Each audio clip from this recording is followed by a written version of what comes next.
Ever rehearsed a sentence in your head like 10 times, heart already racing, and by the time it's your turn to speak, you just smile and nod instead? Here's the truth nobody tells you. Shyness isn't your personality, it's just a habit, and habits can be changed. So today, I'm giving you the actual habits that take you from invisible to genuinely confident. Comment below if you've ever stayed quiet about something good just because you were too nervous to say it. Let's get into it. Part 1. Let's clear up what shyness actually is, because a lot of you have been believing the wrong thing about yourselves this whole time. Being shy doesn't mean you're boring, and it definitely doesn't mean something is wrong with you. Most shy girls I've come across are some of the most interesting people once they actually feel comfortable. They notice things other people miss. They think deeply. They read a room better than anyone else in it. Have people ever told you, you're so quiet? But the people who actually know you are like, wait, you're hilarious? Exactly. That gap is the whole point. The real issue was never your personality. It's fear, plain and simple. Your brain going into panic mode before anything has even happened yet, trying to protect you from embarrassment that was never actually coming. Part 2. The mindset shift that actually changes everything. Stop making every interaction about you. I know that sounds harsh, but think about the last time you felt shy. What was going through your head? Probably something like, do I sound weird? Or what if they do not like me? Meanwhile, the conversation has not even started yet, and your brain is already writing a disaster movie about it. That's extreme self-focus, not a personality trait. You are watching yourself, judging yourself, analyzing every word before it leaves your mouth. Confident people are thinking something completely different.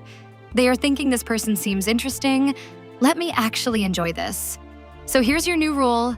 Curiosity over self-consciousness. Ask yourself what you can learn about the other person instead of how you are coming across. And ironically, that is exactly what makes you seem confident without ever trying to perform it. Part 3. How to actually speak even when you're nervous. Rule 1. Speak even if your voice shakes. Even if your heart is doing cardio while you do it. Confidence doesn't come before the action. It comes after. Every single time you talk, despite being nervous, you prove to your brain that it's actually fine. And the more you do it, the less scary it becomes. Each time. Rule 2. Talk slower, on purpose. Because so many shy people rush their words out just to get the moment over with. And it makes them harder to follow, not easier.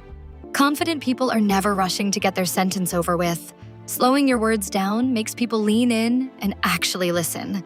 And there's something genuinely powerful about someone who speaks calmly instead of racing to the finish line of their own sentence. Rule 3. Stop apologizing before you speak. No more, sorry if this is dumb, or this might sound weird, or I'm probably wrong, but just say the thing. You don't need permission to take up space in a conversation you're already part of. Part 4. The actual conversation formula. Because most people think being good at conversations means being endlessly interesting.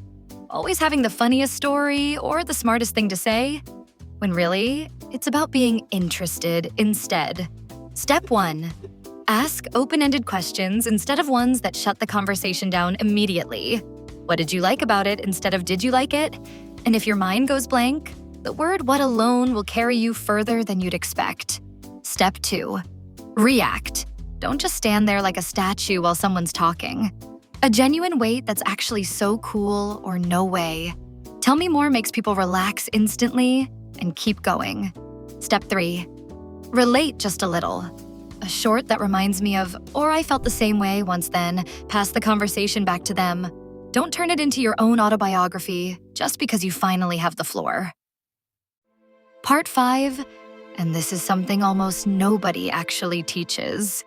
How to recover when a moment genuinely goes wrong.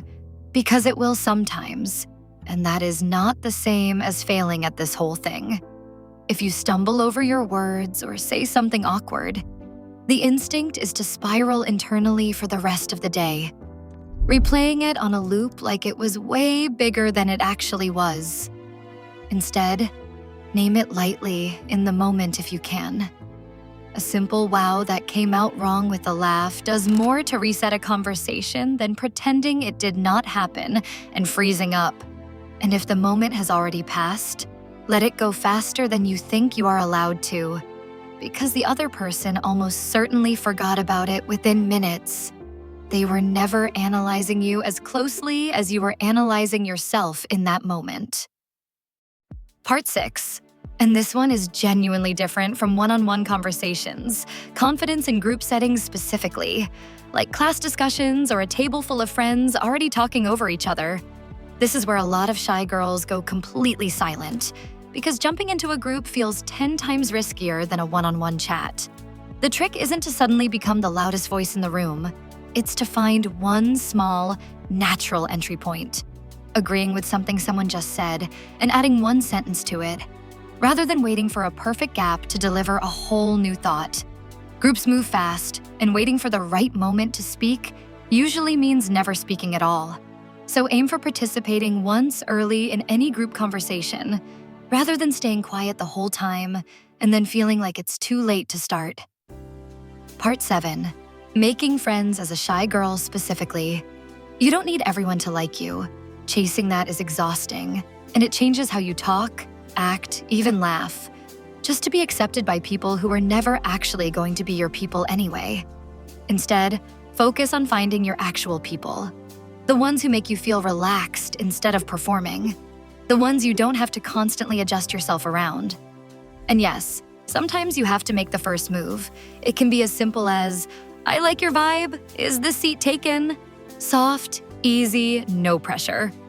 Most people respond well to warmth. Everyone's looking for connection, even if they don't show it outwardly. And rejection here usually just means someone else's timing, not proof that you're not likable. Part 8. Build confidence from the outside in. Because confidence is genuinely both mental and physical, and they quietly feed each other more than people realize. Pay attention to hygiene so you feel fresh. Dress in a way that makes you feel like yourself instead of invisible. And practice eye contact little by little. It shows you're present even when your knees are shaking underneath the table.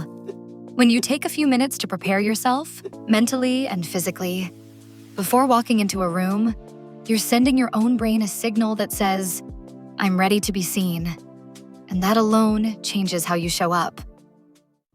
Part 9, and this is specifically for the moments you can see coming in advance. A presentation, meeting someone new, a situation you already know is going to make you nervous days before it happens.